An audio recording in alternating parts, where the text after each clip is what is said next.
Kembali lagi di Cerita Cinta Channel. Jangan lupa like, comment, and subscribe ya. Terima kasih.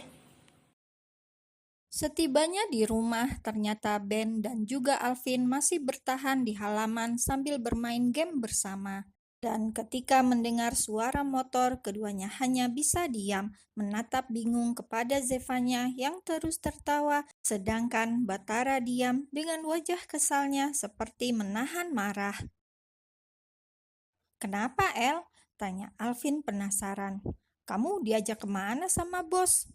Bukan ke kuburan kan? Kok gue jadi takut ya?"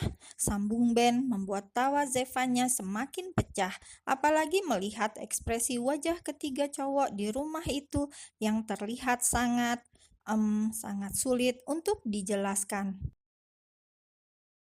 "Bat, lo bawa kemana nih anak tadi?" tanya Ben saat tidak mendapatkan jawaban dari Zevanya. "Hahaha," Zevanya kembali tertawa melihat wajah kesal Batara. "Tadi tuh kita makan di Dengan cepat Batara membungkam mulut Zevanya, membuat gadis itu semakin tak kuasa menahan tawanya. "Gak usah kepo, dan kalian buruan sana pulang. Besok gue libur, gak usah bangunin gue," usir Batara sambil mengangkat tubuh Zevanya dan menggendongnya seperti karung beras. Zevanya lagi-lagi berteriak dan memberontak di gendongan Batara agar diturunkan. Tapi bukan Batara namanya jika langsung nurut.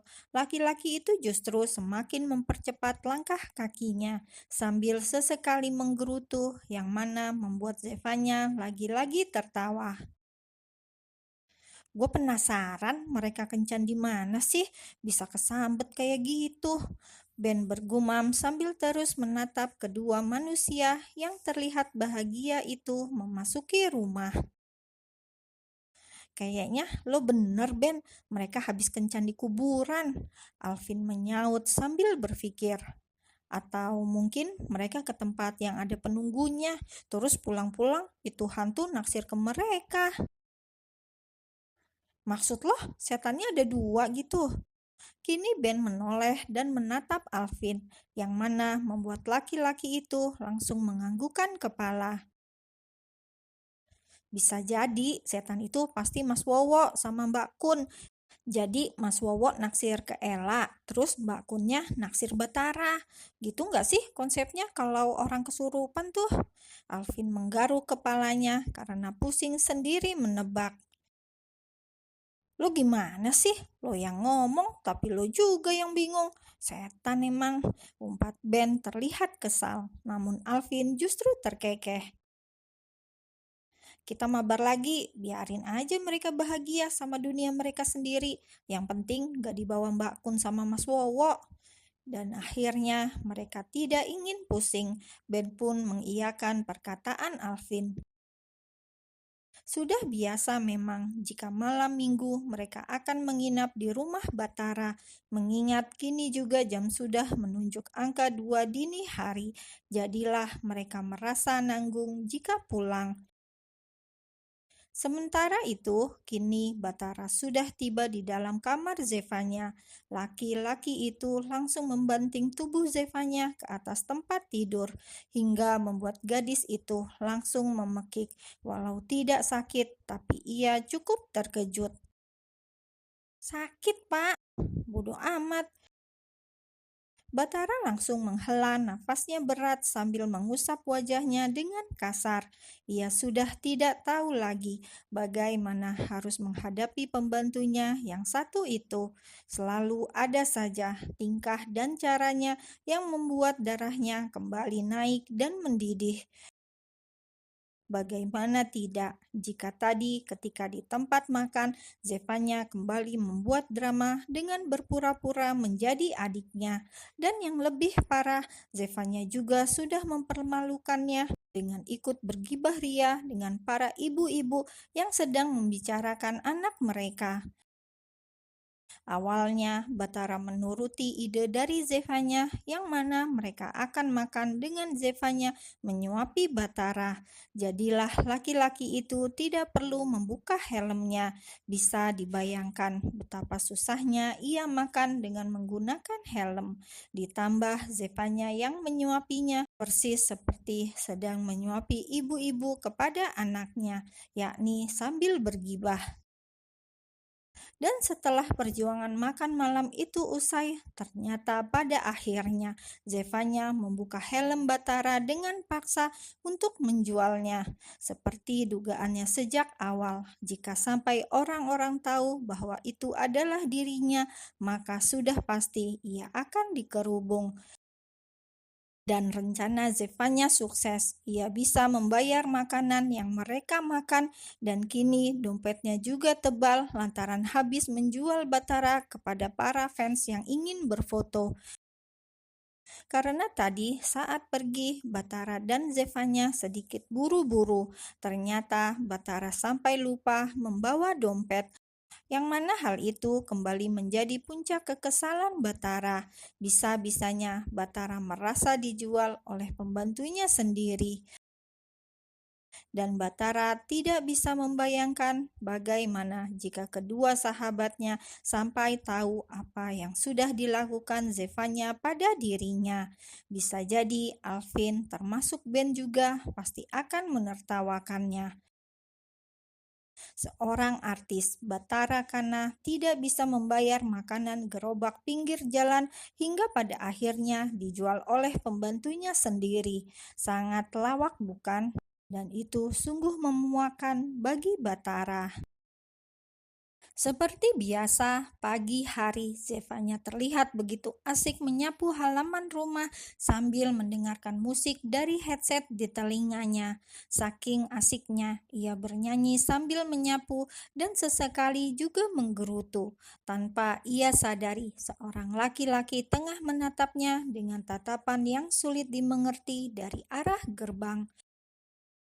Karena sepi dan tidak ada siapapun di halaman rumah itu selain Zevanya, laki-laki itu segera masuk. Dan tanpa aba-aba, ia langsung menarik telinga Zevanya hingga membuat gadis itu langsung memekik kesakitan.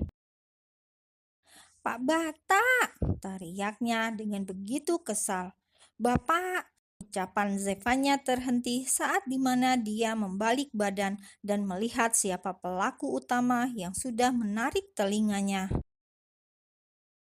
"Bagus!" Laki-laki itu menatap Zevanya dengan tatapan kesal, marah, dan geram. "Lo ngapain di sini? Lagi training?"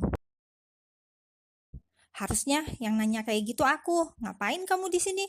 Kok tahu aku di sini?" Dan aduh, sakit. "Lepasin kupingku, woi!" Pekiknya lagi saat telinganya kembali ditarik oleh laki-laki itu. "Lo harus ikut gue, kita pulang." "Enggak," tolak Zevanya dengan cepat menepis kasar tangan laki-laki itu. "Kamu itu kebiasaan banget sih. Jangan mentang-mentang namamu Badai, kamu beneran mau jadi geledek di pagi hari, datang bertamu di rumah orang. Itu harusnya ngomong assalamualaikum, bukan tiba-tiba langsung jewer kuping orang gitu. Kamu kira nggak sakit apa? Nih merah." Omelnya panjang lebar pada sosok laki-laki di depannya yang tak lain adalah Badai Gaharu, anak dari sepupu ayahnya, yang mana memang seharusnya Zevanya temui saat pertama kali datang ke Indonesia. "Lo pikir gue peduli?" Badai menarik nafasnya dengan berat. "Lo datang ke sini, bokap lo nyerahin lo ke gue. Lo tanggung jawab gue. Dan asal lo tahu, gue udah kayak orang gila. Gue nungguin lo di bandara sampai 2 jam lebih. Gue rela ninggalin kuliah gue demi lo. Malah lo ngilang. Dan lo gak tahu gimana pusingnya gue nyariin keberadaan lo yang hilang kontak itu. Gue harus cari alasan setiap kali bokap lo sama Zafir nanyain lo. Tapi lo malah enak-enakan training jadi ibu rumah tangga di sini. Otak lo di mana sih, Zev? Astaga, bisa nggak kalau lo itu nggak usah nyusahin orang kayak gini terus, hah?" Gadis itu langsung terdiam, selalu seperti ini jika dirinya bertemu dengan badai. Tiada hari tanpa mendung dan hujan geledek. Sebentar saja ia berharap akan ada pelangi cerah yang membuat suara geledek dari badai itu reda. Tapi nyatanya tidak pernah dan mungkin tidak akan pernah bisa. Sekarang lo balik ikut gue. Badai hendak menarik tangan Zevanya lagi. Namun tiba-tiba suara dari arah ambang pintu menghentikan pergerakan tangan badai. Lepasin!